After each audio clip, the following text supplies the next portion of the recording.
Bienvenue pour ces débats législatifs sur notre site internet. Aujourd'hui, direction la première circonscription de l'Aveyron. Un territoire de 106 000 habitants sur 69 communes qui couvre Rodez et le nord du département. Comme vous pouvez le voir sur cette carte, de Bozoul à Mur-de-Varèse, en passant par Espalion et l'Ailleul, nos invités vont tout de suite vous parler en quelques mots et à tour de rôle de cette terre aveyronnaise.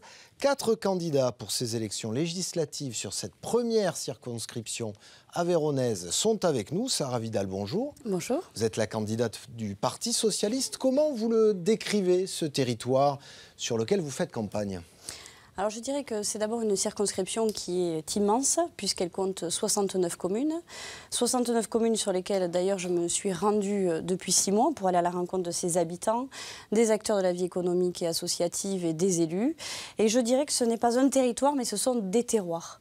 Des terroirs avec des identités particulières et différentes, avec des réalités économiques et sociales différentes. Autant d'habitudes de travail, d'espaces de solidarité, de bassins d'emploi qui structurent finalement notre quotidien. Et je remercie Sébastien Cros d'avoir accepté d'être mon suppléant. Vous savez, il est maire d'une commune de 300 habitants et sa présence à mes côtés était importante parce qu'il connaît parfaitement aussi les spécificités liées à notre ruralité. Donc je dirais que c'est une circonscription qui est riche de sa diversité et mérite en tout cas que nous respections les femmes et les hommes qui y vivent. Voilà. Merci à vous. Stéphane Mazard, bonjour. Bonjour. Vous avez été sénateur de l'Aveyron, vous êtes aujourd'hui candidat pour La République En Marche et donc Emmanuel Macron. Comment qualifiez-vous ce Nord-Aveyron où vous êtes candidat ? Comme l'a dit Sarah Vidal, c'est une circonscription qui est très vaste. C'est un territoire qui est très divers, très varié, avec bien sûr l'agglomération du Grand Rodez, qui est une agglomération très dynamique, avec une filière agroalimentaire de pointe, avec une activité économique qui se porte très bien et qui rayonne donc sur l'ensemble du territoire. Et c'est un territoire qui est maillé de centres-bourgs qui sont relativement dynamiques, qui bien évidemment se posent des questions, parce que quand on est en ruralité aujourd'hui, on se pose des questions sur la fracture numérique, sur l'accès aux soins, sur la démographie qui est en perdition dans certains coins de notre département. Donc voilà, donc c'est une circonscription qui a beaucoup d'enjeux, mais qui se pose aujourd'hui des questions. On va en parler. Il y a quelques inquiétudes et pour lesquelles donc, il faudra apporter une réponse.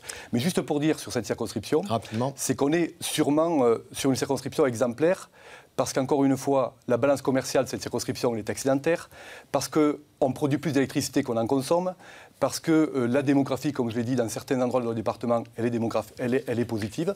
Donc on a vraiment une circonscription qui a beaucoup d'atouts. On va en discuter. Merci à vous. Pierre de Fontaine, bonjour.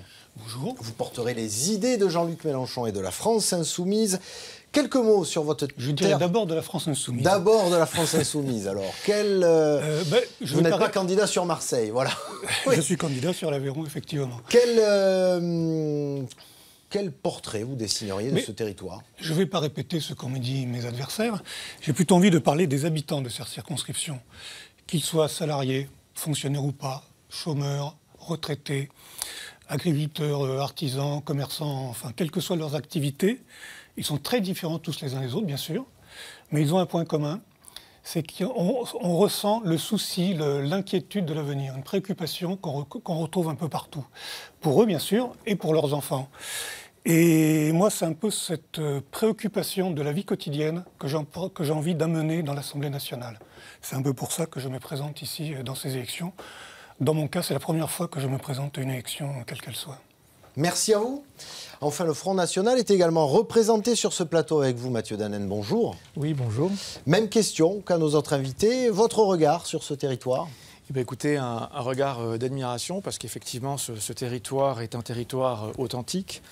Je vais reprendre un petit peu ce qu'ont dit les autres. C'est une mosaïque de terroirs, un espace fécond et varié. Donc sur le plan géographique, on passe de la montagne aux causses, vallons et vallées. Une ville et une agglomération intéressante, importante. Mais ce que je souhaiterais souligner, c'est la diversité des talents et des métiers, notamment auprès des agriculteurs, auprès des éleveurs, auprès des artisans, qui vivent et qui donnent à ce territoire une richesse exemplaire. Et comme on l'a souligné déjà, ces habitants se posent des questions sur ce territoire. et parfois ont le sentiment d'être oubliés, et je pense qu'on y reviendra dans le débat après. Mais voilà, moi j'aimerais être cette voix du territoire pour eux. Eh bien justement, on ne les a pas oubliés et on va débattre de leur territoire. Merci à vous. Je précise que nous avions également invité le député sortant, les Républicains, Yves Sancy, mais il a décliné notre invitation, d'où ce siège vide entre vous deux, messieurs. Alors, avant de vous donner la parole plus longuement, on revoit les résultats de la présidentielle sur cette première circonscription de l'Aveyron. Au premier tour, Emmanuel Macron avait obtenu 26,8% des voix. Deuxième, François Fillon avec 24%. Devant Jean-Luc Mélenchon, 17%. Marine Le Pen n'est là que quatrième avec 14,9 points. Suivi de Benoît Hamon, 5,9 pour le PS. Au second tour de cette présidentielle, Emmanuel Macron l'emporte largement sur Marine Le Pen avec quasiment 75% des voix. Alors on ouvre le premier débat de cette émission. Député, pourquoi faire? Alors campagne nationale ou locale, action politique dans l'hémicycle ou de terrain sur votre circonscription? Vous allez nous donner votre avis sur ce que vous estimez être le rôle des députés. Et on commence avec vous, Stéphane Mazard. Alors, vous l'avez rappelé tout à l'heure, j'ai été pendant 2 ans donc, sénateur, puisque j'ai remplacé Anne-Marie Escoffier, qui était sénatrice donc, de l'Aveyron et qui a été appelée au gouvernement. Donc, j'ai eu un premier contact avec le travail parlementaire. J'ai une première expérience donc, de ce travail, qui est un travail passionnant, que l'on fait à Paris, puisqu'on est un élu national, donc on siège effectivement au Parlement, au Sénat ou à l'Assemblée nationale. Donc, demain, j'espère siéger à l'Assemblée nationale. Et on y mène une politique... En tout cas, on essaie de participer à une politique nationale, mais qui, bien évidemment, se nourrit du territoire, que l'on représente également. Et les décisions que nous sommes amenés à prendre, bien évidemment, elles ont des répercussions sur le territoire dans lequel on vit au quotidien. Donc voilà, donc c'est effectivement du territoire jusqu'au plus haut niveau de l'État, et c'est du plus haut niveau de l'État vers les territoires. Cette campagne, nous l'avons tous débutée, nous parcourons donc de nombreux kilomètres, comme on l'a dit tout à l'heure, puisque le territoire est très vaste, et nous rencontrons des gens qui nous disent qu'ils veulent une autre manière de faire de la politique. Vous avez rappelé les scores d'Emmanuel Macron. Emmanuel Macron, il est parti de rien, d'une feuille blanche. Il y a 1 an et demi, personne ne le connaissait. Il n'a pas de parti politique, pas de grand parti politique derrière lui. Il considère qu'on peut faire de la politique sans s'enfermer dans des boîtes à droite ou à gauche. On l'a bien vu, oui. Il avait décidé de nommer au gouvernement une équipe qui représente la droite, qui représente la gauche, qui représente le centre et qui représente de façon très importante la société civile. Il a porté donc cette ambition, il a été audacieux, il est aujourd'hui notre président de la République. Le député que je serai s'inscrira dans cette majorité et dans cette volonté de porter les réformes qui sont nécessaires à notre pays. Merci à vous, Pierre de Fontaine. J'allais dire en sens inverse, c'est peut-être plus pour s'opposer à cette politique-là que vous voulez être député de votre côté?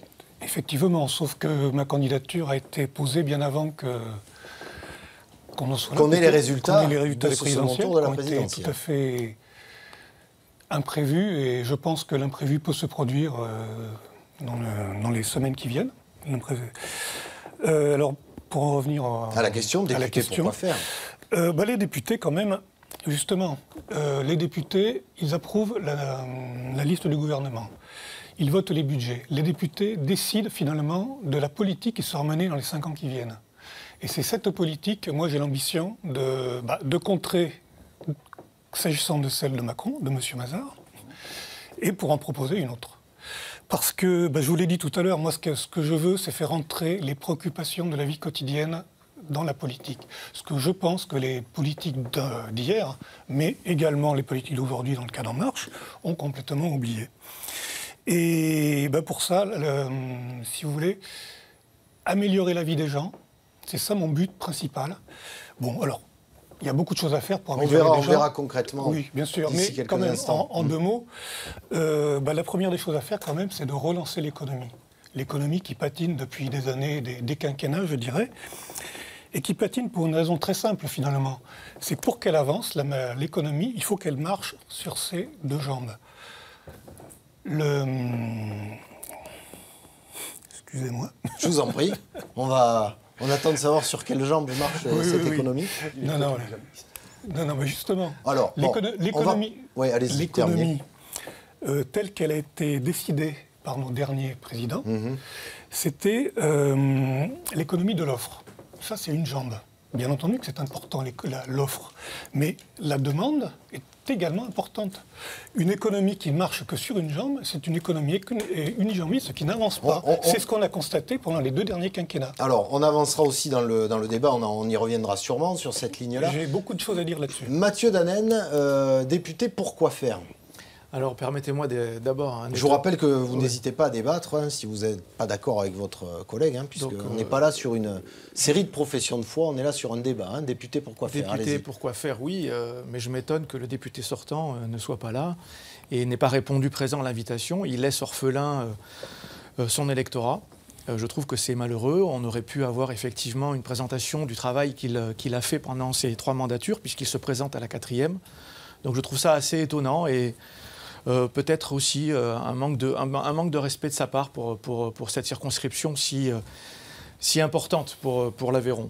Alors bien évidemment, un député, à mes yeux, c'est quelqu'un qui représente son territoire et qui représente ses habitants avant tout. Il est là pour écrire, travailler à la loi, quand il a la possibilité de le faire, quand il n'y a pas de... Ça s'appelle des propositions de loi, c'est-à-dire que le député participe à la vie du pays, fait remonter les attentes du territoire. Et il est également présent pour contrôler l'action du gouvernement. Donc, si vous voulez, un député, pour moi, s'inscrit soit dans le cadre d'une majorité présidentielle, soit il s'inscrit dans l'opposition. Et moi, j'aimerais être ce député demain, de pouvoir davantage contrôler l'action du gouvernement, m'inscrire en préservation des attentes des habitants par rapport à une politique qui m'apparaît pour l'instant un petit peu floue, puisqu'on ne connaît pas encore le contour de la politique de M. Macron et de son gouvernement. Mais je souhaiterais véritablement porter cette attente pour cette action nécessaire dans le cadre de ce contrôle et de cette opposition qui est nécessaire à la vie démocratique. On a bien compris. Sarah Vidal, députée, pourquoi faire ? Alors d'abord, simplement un mot sur la campagne, parce que c'est vrai que moi j'ai commencé cette campagne il y a déjà longtemps, il y a déjà quelques mois, il y a plus de 6 mois, parce que j'ai fait le choix, en tout cas, de partir de la réalité du terrain de notre quotidien. Pour moi, c'est important parce que c'est aussi une question de respect. Je l'ai dit tout à l'heure, ce sont 69 communes sur la circonscription. Et donc, je n'ai pas souhaité dans cette campagne, finalement, me présenter face aux électeurs avec un programme qui soit un copier-coller d'un programme national, venu d'en haut, préparé derrière un bureau parisien, 3 semaines avant un scrutin. Pour moi, c'était important. Je considère que les Aveyronnais méritent mieux. Et donc, j'ai souhaité co-construire finalement, non pas une liste de propositions à la Prévert, mais plutôt un projet qui reflète notre territoire et qui en reflète les enjeux. Pour ce qui est de l'exercice du mandat de député, et pour avoir exercé les fonctions de conseillère parlementaire pendant 4 ans pour le gouvernement, j'ai aussi une vision globale du rôle du député. Et je dirais que c'est un juste équilibre à trouver entre à la fois mandat national et en même temps représentation de sa circonscription. Ça a été rappelé, le député il a 3 missions. La première mission, c'est de représenter les Français dans leur diversité politique et territoriale. Donc c'est un juste équilibre. Il détient un mandat national, mais dans le même temps, il doit être aussi le relais et le porte-parole des électeurs de sa circonscription. Et ça, c'est important parce que les électeurs et les habitants, les Français, doivent savoir ce que fait un parlementaire. Deuxième mission, c'est écrire la loi. Donc à travers effectivement l'élaboration de propositions de loi ou finalement la contribution à des projets de loi. Et enfin, dernière mission, le contrôle de l'action du gouvernement. Donc moi je dirais que si demain les Aveyronnais me font confiance, je m'attacherai à exercer fidèlement ces missions. Par ailleurs, et je l'ai dit à de nombreuses reprises, je souhaite être transparente et à associer en tout cas nos concitoyens aux décisions qui les concernent, à mettre en place des outils aussi de concertation pour que les Aveyronnais, là aussi, ils puissent intervenir sur les propositions de loi et projets de loi qui sont inscrits à l'ordre du jour de l'Assemblée nationale, à tenir des permanences et bien entendu, comme ça a été dit, à rendre compte de mon action de parlementaire. Merci à vous 4. On ouvre le second débat de cette émission avec une problématique locale cette fois-ci. Quel désenclavement pour le Nord Aveyron? Il sera sans doute question ici de la RN 88, mais aussi d'emploi et aussi, on en a parlé déjà, sans doute de préservation aussi de ce terroir et de cet environnement. On débute avec vous, Pierre de Fontaine. Quelle piste, d'après vous, pour désenclaver ce territoire? Alors, désenclaver, je ne sais pas si c'est le terme que j'emploierais, mais plutôt développer, tout simplement. Parce que, et revenir un peu, faire le sens, l'inverse de la désertification qu'on voit petit à petit, qui est une conséquence d'une politique, hein. Cette désertification, elle ne tombe pas du ciel. La politique agricole notamment, qui fait que les agriculteurs sont obligés de se moderniser, bon, très bien, de se moderniser, mais la productivité, la compétitivité, ça les pousse à s'agrandir, et plus les terrains sont grands, et moins il y a d'agriculteurs. Ça paraît évident, mais on est dans cette problématique qui fait que les campagnes se vident à côté de ça. Première chose, ça, il faut inverser les choses, en permettant aux agriculteurs de bien vivre de leur métier, de vivre décemment, d'arrêter cette course à l'agrandissement de la surface qui est mortelle pour tout le monde. Et puis, à côté de ça, bien sûr, il faut revitaliser les services publics. On oublie dans ce pays que les services publics doivent être au service du public, et notamment de ceux qui en ont besoin. Et c'est dans les secteurs les plus isolés qu'on en a le plus besoin. Or, c'est justement là qu'on les ferme. Ça, c'est une politique qu'il faut inverser. Et puis, je dirais le troisième volet, bon, il y en aurait beaucoup plus, mais oui. Le troisième que je trouve important, c'est aussi la santé. Eh ben, les médecins, bon, je suis médecin, je connais un petit peu le problème. L'accès aux soins. L'accès aux soins est de plus en plus difficile. Il faut aussi inverser cela. Et bon, on a une proposition, moi je vous la sors, on en a d'autres, si vous voulez. Oui, rapidement. C'est de créer un corps de médecins salariés qui devrait 10 années à la collectivité, en échange du paiement de leurs études, et qui iraient travailler dans les endroits où il y a moins de médecins. Il y a une désertification médicale. Il n'y a pas assez de médecins. Ouais. Alors, on parlait des services publics à l'instant, Stéphane Mazard. Il est souvent reproché à Emmanuel Macron son projet de suppression de 120 000 fonctionnaires. Ils ne concerneront pas les zones rurales, ces fonctionnaires? Alors, je vous rappelle quand même que le programme d'Emmanuel Macron sur ce point est quand même beaucoup moins ambitieux, si je peux employer ce terme, que celui qui était porté par d'autres candidats, puisqu'il parle effectivement il parle effectivement de suppression de 120 000 postes. Enfin, c'est pas la suppression, c'est le non-renouvellement de 120 000 postes sur les 5 années qui viennent. Et on sait que sur les 5 années qui viennent, il y a 500 000 fonctionnaires qui partiront donc à la retraite. Donc c'est des choix qui seront opérés. On sait que ces choix ne seront pas opérés donc, dans les services publics régaliens, comme la gendarmerie, la police, tout ça, la sécurité. Également dans la santé, on sait que la santé sera préservée. D'ailleurs, même sur la santé, vous savez, il y a une proposition d'Emmanuel Macron qui me semble d'ailleurs empreinte de bon sens, qui consiste d'ailleurs à décloisonner les 3 fonctions publiques, territoriales, d'État et hospitalière. Ce qui permettra demain d'ailleurs d'augmenter le salaire, parce qu'on sait qu'ils sont trop bas, des aides-soignantes et des infirmières, sans qu'effectivement en bénéficie un haut fonctionnaire de Bercy dans la fonction publique d'État. Donc vous voyez qu'il y a des décisions pragmatiques qui vont être prises dans les mois qui viennent. Sans impact donc pour les services publics en zone rurale, selon vous. Exactement, sur les services publics, sur les ordonnances, on peut en parler, je suis très à l'aise sur ce sujet. Il faut bien évidemment prendre les ordonnances cet été pour réformer la loi travail.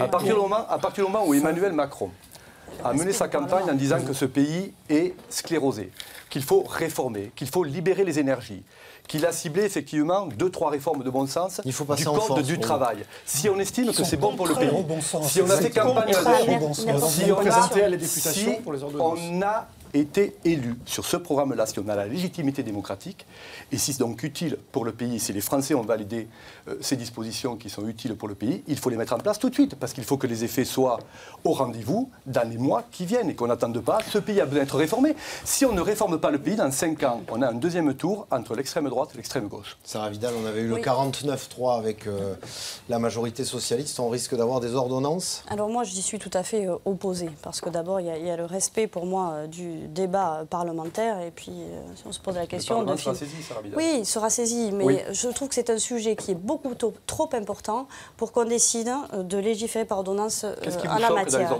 Donc, qu'est-ce qui vous choque dans les ordonnances? Je considère qu'aujourd'hui... Une mesure, Sarah Vidal, sur le fond. Va-t-il y avoir un dialogue social qui va être engagé avec les organisations syndicales? Il a commencé. Bon, déjà, je suis désolée. Donc, deuxièmement, je termine. Deuxième chose, sur le maintien, justement, on parlait du maintien des dotations et la suppression des postes de fonctionnaires. Donc, si ce n'est pas sur les fonctionnaires...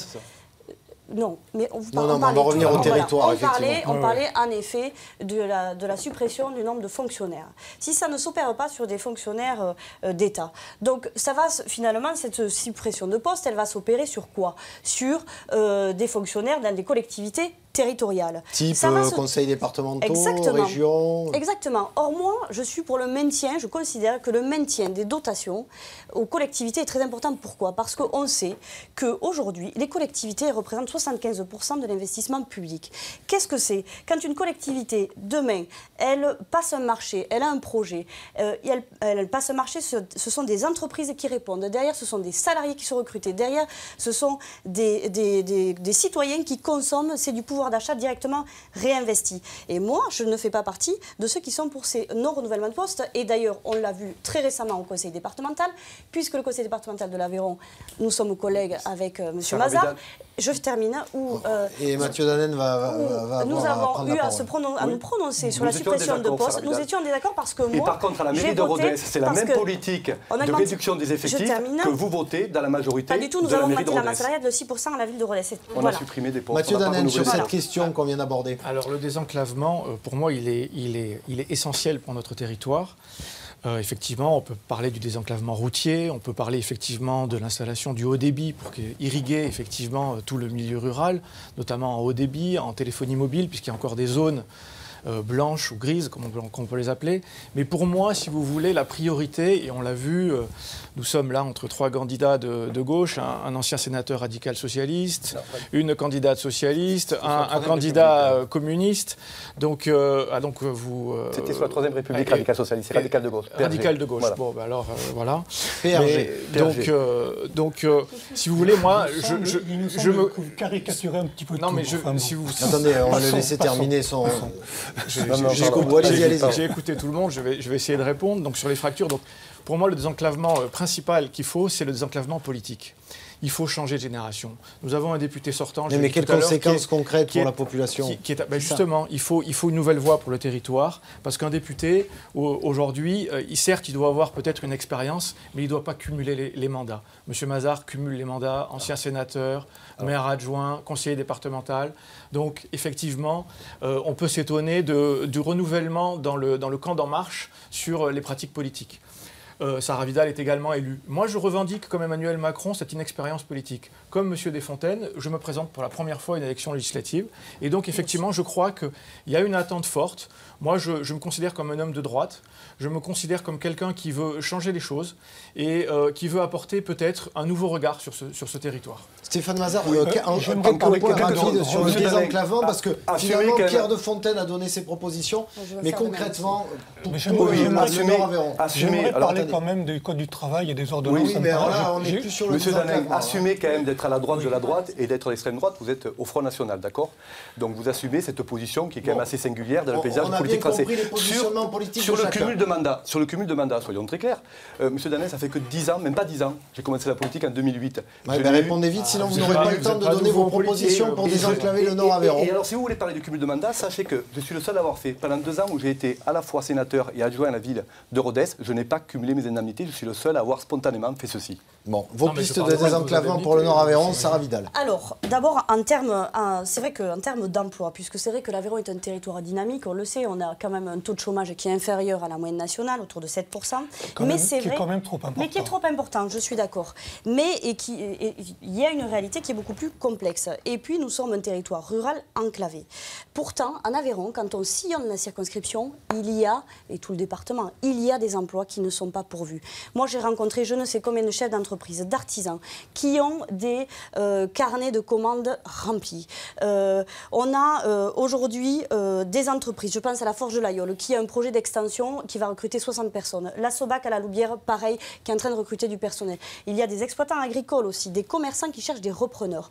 Donc, on se dit, il faut que nous, élus, nous puissions agir avec un certain nombre de leviers. En matière d'emploi, il y a une question qui est très importante pour notre territoire, c'est la question de la problématique de l'emploi des conjoints. Parce qu'on se rend bien compte que souvent, c'est un couple ou une famille qui s'installe sur un territoire et souvent, c'est l'un d'entre eux qui trouve un emploi. Et je pense, par exemple, que le télétravail peut-être une des solutions pour, en tout cas, endiguer On en revient le chômage. à la fracture numérique. Moi, je partage tout à fait ce qu'a dit Madame Vidal, mais que n'avez-vous fait pendant 5 ans, puisque vous revendiquez de l'héritage socialiste de François Hollande. Donc je suis un peu étonné d'entendre vos mesures. Effectivement, nous sommes dans une situation... Vous n'étiez pas député. Oui, mais vous souteniez ce gouvernement, que je sache. Voilà, et vous soutenez toujours ces attentes. Moi, je pense qu'effectivement, nous risquons une fracture territoriale dans ces départements et dans cette circonscription en particulier parce qu'on le voit aujourd'hui, il y a des grandes métropoles urbaines et d'un autre côté, il y a tout ce qu'on peut considérer autour de la ruralité. Et il faut éviter cette fracture territoriale parce qu'effectivement, les bassins d'emploi, les agriculteurs, les éleveurs souffrent au quotidien. Il faut entendre cette souffrance et je crois qu'il faut aussi les accompagner et ne pas les oublier. Oui. Bon, alors moi, j'aimerais qu'on revienne un peu sur le Code du travail, parce que pour moi, c'est une mesure... Oui, alors là, on sort du désenclavement, quand même. Oui, oui, non, mais on en a parlé tout à l'heure, j'ai pas pu dire ce que j'en pensais. Je pense que les ordonnances sont une mesure totalement antidémocratique, qui veulent éviter la démocratie pour éviter que le peuple en parle tout justement. En plus, le faire pendant l'été, au moment où les gens ont généralement, et c'est normal, d'autres chats à fouetter, ça me paraît totalement on a bien compris votre position. Rapidement. Laissez-moi finir, s'il vous plaît. Et après, on attendra les 2-3 pistes de désenclavement de Stéphane Mazard qu'on n'a pas entendu sur la question. Expliquez-moi pourquoi plafonner les indemnités prud'homales, c'est si urgent de le faire tout de suite sans passer le temps d'en discuter à l'Assemblée nationale. Attendez, vous ne pouvez pas me dire que c'est une urgence. C'est ma pratique professionnelle, parce que vous donnez de la lisibilité tout de suite à l'employeur et aux salariés sur l'enjeu qu'il va y avoir à laisser une procédure pourrir pendant 2 ans, 3 ans, 4 ans. C'est tous les matins le chef d'entreprise qui se lève avec la boule au ventre et qui se dit mais à quelle sauce je vais être mangé dans 3 ans? Est-ce que je vais payer ma boutique parce que j'ai un problème de trésorerie? Et c'est un salarié qui ne sait même pas combien il va obtenir dans 3 ans, s'il va pouvoir rebondir avec le pactole qui va lui être donné ou pas, et souvent c'est pas. Il ne s'agit pas de ça, il s'agit de le plafonner simplement. Donc on plafonne effectivement et on sait où on va. Pour en revenir au désenclavement, oui, parce que c'était quand même le sujet à la fin initial. De l'émission, et ensuite il faut que vous ayez une conclusion chacun. 3 sujets, mais je pense que le diagnostic, on le partage tous. La RN 88, qu'il faut à tout prix terminer. Il y a aujourd'hui effectivement des efforts qui sont faits par l'État, par le département, par la région, on le sait. Mais il faut aller plus loin. Moi, je dis toujours que sur des sujets aussi essentiels, moi, je revendique pour l'Aveyron notre part de République. On sait qu'ici, on n'aura pas de TGV, on n'aura pas de gare TGV, on n'aura pas de grand aéroport. Qu'on ait au moins sur des sujets aussi essentiels qui désenclavent nos territoires ruraux, notre part de République, notre plan Marshall à nous, les territoires ruraux, qui parfois se sentent un peu oubliés. Et le deuxième élément sur le désenclavement qui est essentiel, c'est le numérique. Sarah Vidal en a parlé tout à l'heure. Si effectivement on peut développer demain le télétravail, si on peut faire que les gens s'installent parce qu'ils peuvent travailler à partir de chez eux, ou même qu'ils ne mettent plus en danger leur propre entreprise, parce qu'on sait qu'aujourd'hui un agriculteur, s'il n'a pas la possibilité de télécharger ou les déclarations PAC, il est en difficulté. Donc aujourd'hui, il y a un vrai enjeu à développer le numérique. Et Emmanuel Macron, parce que tout à l'heure, Sarah Vidal dit rapidement, moi j'ai mon programme à moi, mais moi je préfère m'inspirer d'un programme national parce que je sais qu'on va le porter au niveau national. C'est 5 milliards d'euros qu'on va mettre sur la table pour effectivement réduire la fracture numérique. Et c'est ça qui est important, c'est de s'inscrire dans une majorité demain qui pourra avoir les leviers pour développer nos territoires. Merci à vous 4 d'avoir accepté de débattre. On arrive à la conclusion de ce débat, toujours sur la première circonscription de l'Aveyron, peut-être la vôtre, internaute qui nous regardez. On revoit la carte de ce territoire qui couvre le nord du département de Rodez à Mur-de-Barèze, en passant par les Cosses de l'Aubrac, Espalion ou encore Estin. Alors en guise de question finale, quelle serait votre priorité pour ce territoire si vous étiez élu député? Réponse courte en 30 secondes chacun. On commence avec vous, Pierre de Fontaine. Déjà, m'opposer au CICE que M. Macron veut ratifier. Le CICE qui a été négocié par les socialistes, qui a été approuvé par les Républicains, que maintenant la République En Marche veut signer. Une clause de ce CICE, c'est de débloquer l'importation de viande de plusieurs dizaines de milliers de tonnes. Tous les agriculteurs que j'ai rencontrés sont affolés de ce genre de choses. Je suppose que vous l'avez entendu vous aussi. Ce sera donc votre priorité. Priorité. Attendez, et puis aussi c'est en plus, excusez-moi, mais la coupe politique est un petit peu compliquée. Oui, je sais bien, mais bon, c'est une priorité, je ne vous ai pas demandé. Ce genre de traités internationaux, de libre-échange international, c'est fait en fait pour nous empêcher, pour nous interdire de prendre toutes les mesures de protection des consommateurs, des producteurs, de l'environnement, parce que la priorité, c'est le profit commercial. Voilà, ce sera ma conclusion. Merci à vous pour cette priorité qui est la vôtre. Stéphane Mazard, votre priorité si vous êtes élu député? Une priorité, c'est d'abord essayer d'accompagner la mutation qui se profile de la Bosch. C'est une usine importante. Vous savez, en Italie, on dit que quand la Fiat éternue, c'est toute l'Italie qui s'enrhume. Si demain la Bosch connaît des difficultés économiques, c'est tout l'Aveyron qui va être impacté. Donc là, il y a un sujet majeur pour le futur député. Il va falloir effectivement être dans la réflexion qui est menée aujourd'hui par les collectivités, avec bien évidemment l'intersyndicale et les responsables du site Bosch. Donc ça, c'est le premier dossier, à mon avis, qui attend le futur député. Et le deuxième sujet sur lequel je pense que le député doit s'investir, c'est celui qui d'ailleurs rejoint le programme national de La République En Marche, la moralisation de la vie politique. Personnellement, je me suis engagé à ne faire que 2 mandats consécutifs. Donc c'est un engagement fort que je prends, parce que je pense qu'il faut renouveler la vie politique. Et toutes les lois, et toutes les mesures, pardon, toutes les mesures qui se profilent effectivement dans cette loi sur la moralisation de la vie politique, j'ai pris l'engagement effectivement de les voter toutes, même celles qui vont largement amputer le statut du député. On a bien compris. Merci à vous. Sarah Vidal, votre priorité si vous étiez élu député? Ma priorité, c'est de faire réussir le pays. Et je crois que c'est collectivement que nous avons une grande responsabilité. Parce que, au-delà, tout est prioritaire. Parce que la priorité des uns n'est pas forcément, en tout cas, celle des autres. Se battre pour maintenir une école est tout aussi important que l'aménagement numérique pour l'entreprise, que le fait de permettre à des personnes de trouver un emploi. Donc, tous les dossiers, un parlementaire doit s'engager de la même manière sur l'ensemble des dossiers. Je voudrais dire aussi que les personnes qui me connaissent savent que je suis une travailleuse, quelqu'un d'honnête dans mon engagement. Je me suis toujours battue pour ce territoire, y compris quand j'ai travaillé pour le gouvernement sur un certain nombre de dossiers. Je pense à la liaison aérienne Rodez-Paris, au train de nuit, au renouvellement des concessions hydroélectriques. Et je ne pense pas, je ne fais pas partie en tout cas de ces personnes qui pensent que mon étiquette politique peut me faire gagner ou me faire perdre. Simplement, je crois au pragmatisme, je crois au sérieux, au travail, au don de soi, et je pense que c'est ce qui, collectivement, nous devons réussir. Voilà, merci beaucoup. Merci à vous. Et Mathieu Dannen, donc pour le Front National, quelle serait votre priorité si vous étiez élu député? Alors, moi, la priorité que je souhaiterais porter à l'Assemblée, c'est la lutte contre de nouvelles implantations d'éoliennes sur le territoire de l'Aveyron, et en particulier sur la première circonscription.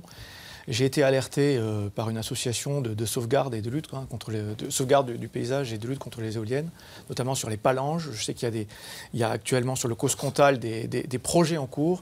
Et là, véritablement, alors qu'on sait que sur cette circonscription, on n'a pas de leçons à recevoir puisqu'on a des barrages hydroélectriques, on est en capacité de fournir près, je crois, de 20% de la production nationale. Donc, si vous voulez, je crois qu'au niveau des éoliennes, on n'en a plus besoin. Après, ce que j'aimerais porter, c'est effectivement faire réussir la France, libérer les initiatives, rassembler. Et M. Mazard a parlé de la moralisation de la vie politique. Moi, ça m'intéresse beaucoup, à la fois par le renouvellement des pratiques et par le renouvellement des visages. Voilà pour ma part. Merci à vous 4 d'avoir accepté ce débat. Je rappelle que ce sont en tout 10 candidats qui se présentent sur cette circonscription. On voit leur nom apparaître. Je vous rappelle également que nous avions également invité le député sortant Les Républicains, Yves Sancy, mais qu'il a décliné notre invitation. Voici donc l'ensemble des candidats qui se présentent sur cette première circonscription de l'Aveyron.